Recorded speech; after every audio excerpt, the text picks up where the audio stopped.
వాక్యంలోకి వెళ్ళే ముందు టెస్ట్ మనీ చెప్పమన్నారు.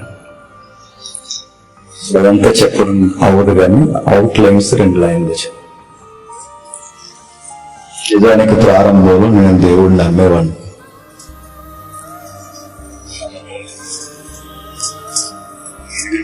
ఈ రియాలిటీ సైంటిఫిక్ టెంపర్ లో దేవుడి గురించి అంత అర్థవంతంగా ఎక్స్ప్లెనేషన్ నాకు దొరకలేదు. నమ్మేవాడిని.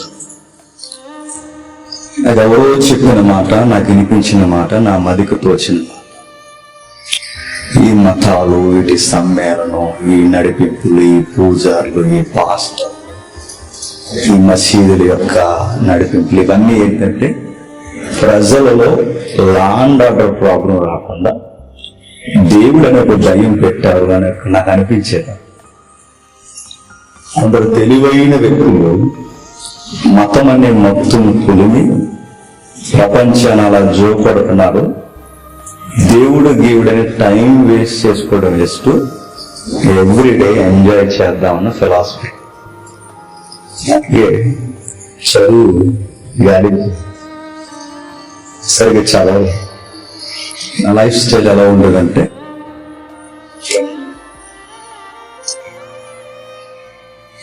జిమ్ పిచ్చింది. జిమ్ అంటే తెలుసు, ఎక్సర్సైజ్. ఇప్పుడు బాడీ బిల్డింగ్ చేసేవాడు, అది బాగా చేయడం.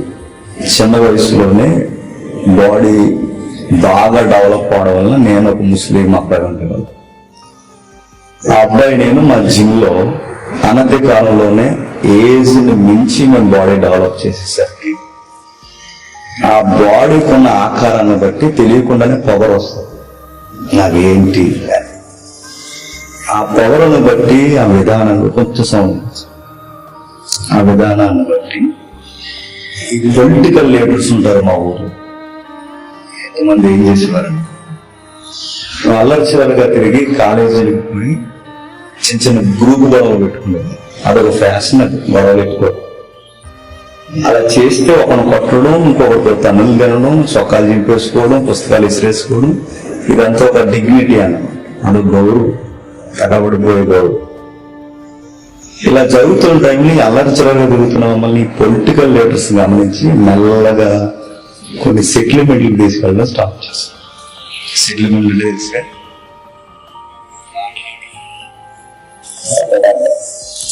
ఇలా ఈడు వేణిళ్ళు చాలా మందిని కొట్టేవాళ్ళు. ఆడి వయసు ఎంత అనవసరం లాగోడు కొట్టడం. తర్వాత ఇలాంటి పనులు చేస్తున్నప్పుడు జిమ్ రూమ్లో బాగా తినడం, ఇంక చదువు సంజయ్ ఎక్కలేదు కొరకు బాగా తినడం, గ్రౌండ్కి పోవడం, పరిగెట్టడం, ఎక్సర్సైజ్ చేయడం. ఇలా చేస్తున్న టైంలో ఆ చేస్తున్న టైంలో ఈ జిమ్ రూమ్ లో మాకు ఒక ఫ్రెండ్ ఉండేవాడు, వాడి పేరు సత్యనారాయణ. వీడు ఏమన్నాడంటే, ఒక రోజు వచ్చి దేవుని గురించి చెప్తాను. మాకు టెక్కలేసి, నీకు చేతనైతే మాతో పాటు జిమ్ చేయి, నీకు చేయడం రాకపోతే సైలెంట్ గా ఇంటికి వెళ్ళి. దేవుడైతే ఈ వయసులో మనకి ఎప్పుడో 50 ఏళ్ళు దాటిన తర్వాత దేవుడి గురించి మాట్లాడుకుని ఆ తర్వాత ఏ జపాలా చేసుకుంటే అర్థం ఉంది. కానీ ఈ వయసులో దేవుడు అది ఇది అన్నావంటే నీకు బాగోదురా అబ్బాయి అంటే, వాడు అలాగే సమయం వచ్చినప్పుడు అలా చెప్తున్నప్పుడు నేను ఇలాగే మీలో యంగ్స్టర్ ఉన్నప్పుడు మా పెద్ద ఇంటర్మీడియట్ అవుతుంది, సెకండ్ ఇయర్ ఆగిపోయింది. అయిపోయిన తర్వాత ఈ టైంలో జిమ్ మీద పూర్తిగా ఫోకస్ పెట్టి ఎట్లయినా సరే ఆర్మీకి వెళ్ళాలని నాకు గోల్. ఇండియన్ ఆర్మీ ఉంది, నాకు పిచ్చి చిన్నప్పుడు. ఆ వెళ్తున్న టైంలో సెలక్షన్ జరుగుతున్నాయి, అన్ని జరుగుతున్నాయి, సెలెక్ట్ అయ్యాం. ఈ టైంలో వీడు ప్రేయర్ మీటింగ్ తీసుకెళ్ళి, ఈ ఫ్రెండ్ ఎవరైతే తీసుకెళ్ళాడు, వెళ్ళిన తర్వాత వాళ్ళకి ఒక పాస్టర్ గారు వచ్చారు, ఆయన కూడా ఎంకరేజ్ ఇచ్చారు. ఆయన మాట్లాడుతున్నప్పుడు ఆయన సబ్జెక్ట్ నాకేం అర్థం లేదు, కానీ ఒక విషయం అర్థమైంది. నిజంగానే దేవుడు ఉన్నాడంటావా? ఆ ఉన్నాడన్న కుతూహలం వారు తెలియకుండా, ఆయన కూడా ఇంజనీర్ ఆయన ఉద్యోగం చేస్తూ అప్పటికి సేవ చేస్తున్నాడు. తీసుకెళ్ళి ఆయన పరిచయం చేశారు. పరిచయం చేసిన వెంటనే ఆయన ఏదో ప్రైజ్లాంటి వందనాలు అన్నాడు. నాకు అలాంటి అలవాటు సల్లి ఏదో ఆయన అన్నాడు కాబట్టి మనం కూడా అయితే మా ఇంట్లో అంతా తిరుపతిలో అదో రకం. వద్దంటే గీసేసేవాడు.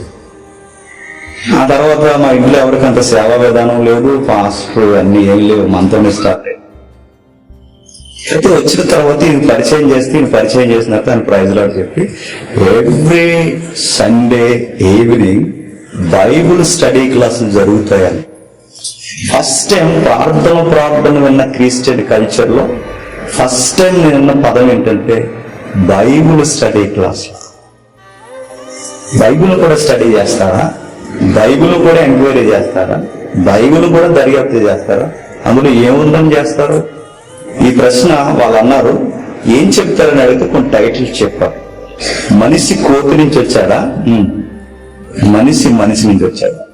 ఇది చెప్పినట్టు నాకు అనిపించింది ఇదేదో మనకు కావాలనిపించింది. ఎందుకంటే నేను నమ్మేవాడిని. యూనివర్స్ ని దేవుడు సృష్టించాడా? బిగ్ బ్యాంగ్ థియరీ వల్ల యూనివర్స్ వచ్చింది.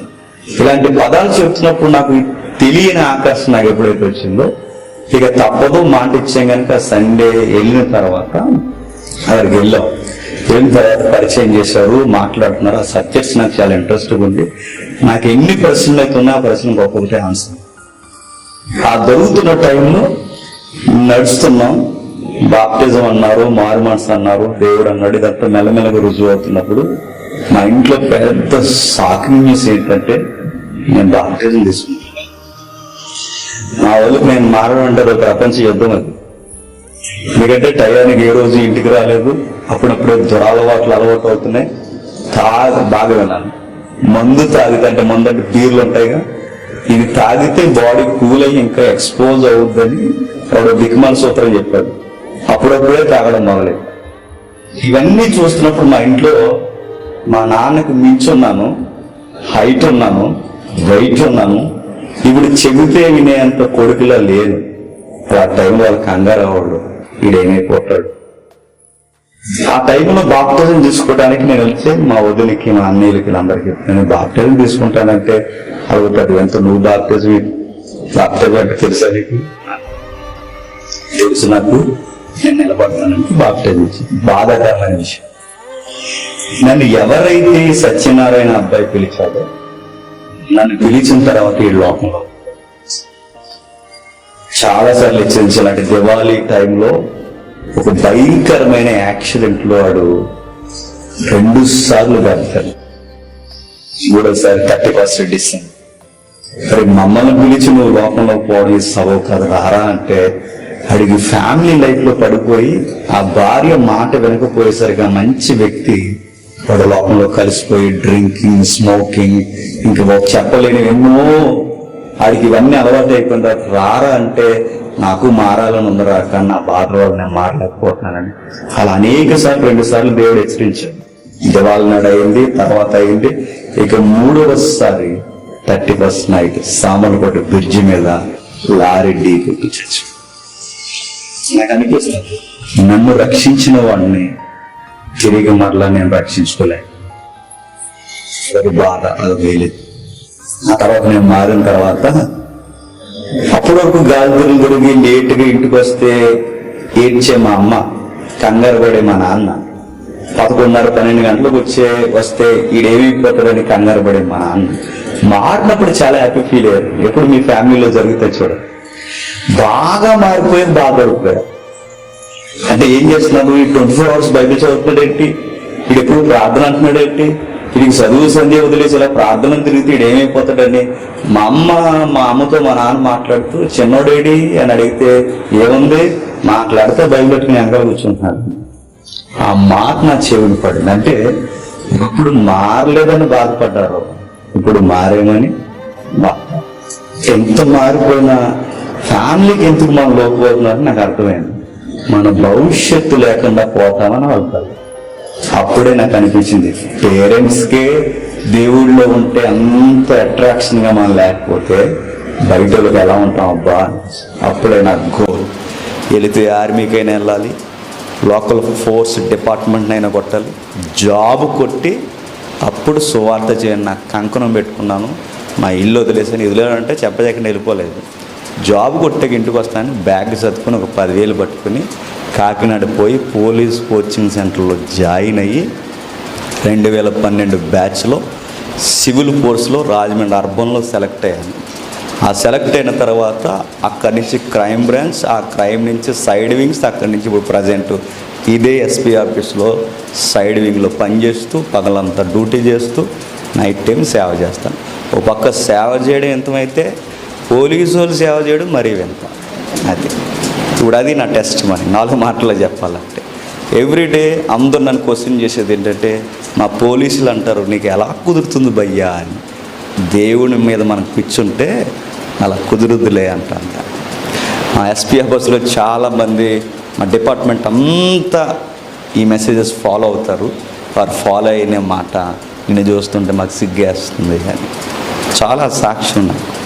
కాదు ఇప్పుడు పేరెంట్స్ అయినా నా చుట్టూ ఉన్నవారైనా ఎవరైనా ఒకప్పుడు నన్ను చూసి ఫీల్ అయ్యే వేళ్ళు ఈరోజు ప్రౌడ్గా ఫీల్ అవుతారు. ఇది నా సాక్ష్యం.